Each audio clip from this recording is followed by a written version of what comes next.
एखाद्या हॉस्पिटलच्याच मेडिकल स्टोअरमधनं औषधं विकत घ्यावीत असं कुठलंही बंधन नाही, पण तरीही अनेक हॉस्पिटल रुग्णांवरती जबरदस्ती करतात. असाच एक अनुभव सैराट फेम अभिनेता सल्याला आलाय. आपली आपबीती सांगताना त्याला अश्रू अनावर झालेत.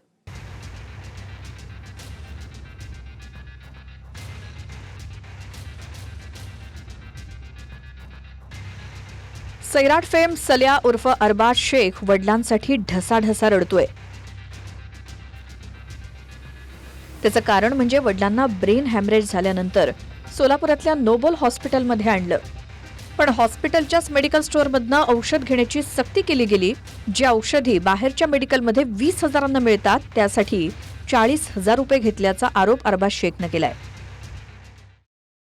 मी त्याच गोळ्या बाहेरून आणायचो तर ते मला जवळजवळ अर्ध्या किमतीत मला मिळत होत्या. जवळजवळ आता 40,000च्या जरी गोळ्या मी बाहेरून जरी घ्यायचा विचार केला असता तरी मला 20,000पर्यंत त्या पडल्या असत्या. पण इथे एवढी लूट होतीये आणि माझ्या बापाला मला मरताना नाही बघायचं आणि म्हणून मला असं डिसिजन घ्यावं लागलं की त्यांना नोबेलमधून शिफ्ट करावं लागलं. पण माझ्या बापाला मला वाचवायचं काही करून. मला मदत करा प्लीज. सोशल मीडियावर सल्याचा हा व्हिडिओ व्हायरल झाला आणि पुढच्या काही तासात अन्न आणि औषध प्रशासन विभागाची टीम नोबल हॉस्पिटलमध्ये आली. हॉस्पिटलमध्ये असलेल्या फातिमा फार्मा मेडिकलची पाहणी केली. यात अधिकाऱ्यांना नियमांचं उल्लंघन आणि एक्सपायरी झालेल्या औषधे आढळून आल्या.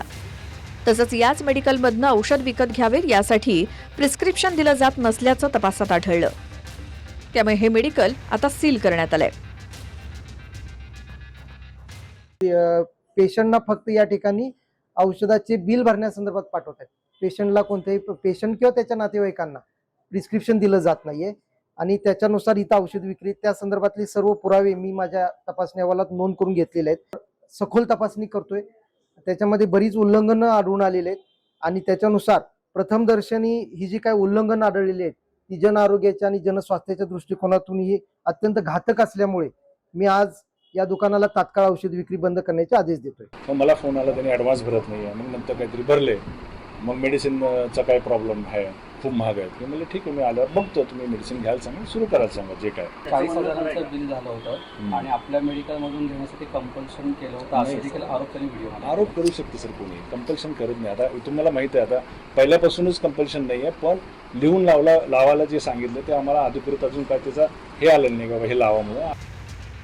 यानंतर अरबाज शेखनं सोशल मीडियावर पोस्ट केलेला व्हिडिओ देखील डिलीट केला आणि समर्थन देणाऱ्यांचे आभार मानले. मला असंख्य कॉल्स आणि मेसेजेस येत असल्यामुळे मी तो व्हिडिओ डिलीट केला. सध्या माझ्या वडिलांची प्रकृती माझ्यासाठी प्राथमिकता आहे. शिवाय प्रशासनानं दखल घेत संबंधित हॉस्पिटलच्या मेडिकलवरती कारवाई केली. माझे वडील आणि कुटुंब याकडे लक्ष देणं मला जास्त गरजेचं वाटतंय. त्यामुळे माझ्यासाठी हा विषय इथेच संपलेला आहे. माझ्या कठीण काळात माझ्यासोबत उभे राहणाऱ्या सर्वांचे आभार. महाराष्ट्रात असं एकच हॉस्पिटल नाही, पण अरबाजनं हिंमत केली आणि हे प्रकरण चव्हाट्यावर आणलं. त्यामुळे आपल्या निदर्शनास अशी हॉस्पिटल्स आली तर शांत बसू नका, प्रशासनाकडे तक्रार करा. सागर सुरवसे, TV9 मराठी, सोलापूर.